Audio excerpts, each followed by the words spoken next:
Evil is real, it exists, but it's not a thing, okay? Evil's not a thing. This is a much more philosophical point that goes all the way back to Augustine, one of the greatest philosophers and theologians of our time. He was wrestling with a challenge. He said, if God created all things and evil is a thing, well, then we have a problem. Because then you would have God creating evil. And he didn't want that. Well, how do we get around this? Well, there's a problem with this argument. It's premise 2. Evil is not a thing. Evil is not a thing. It's not stuff. Evil doesn't exist on its own. Let me illustrate. Have you ever eaten a donut hole? Some of you are like, I just did. Right? The donuts were. How'd it taste? No, you can't eat a donut hole. Why? Because a donut hole is where the donut ain't, right? I'm not going too fast for anyone here, am I? It's like, slow down. What about that donut hole? The donut hole isn't a thing. The donut hole doesn't exist on its own apart from the donut.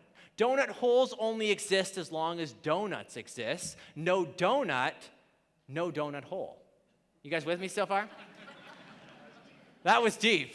We've gotten really into some philosophical waters here. Deep stuff. Okay, maybe that was too fast for you. Here's some other illustrations. Evil's like rust in a car. You could take all the rust out of a car, you'll have a better car. You take all the car out of the rust, what do you got? Like a stain on the driveway or something. Likewise, shadow doesn't exist without light. Rot in a tree doesn't exist without the tree. Moth holes in your favorite sweater don't exist without your sweater. I mean, what do you call a sweater completely eaten by moths?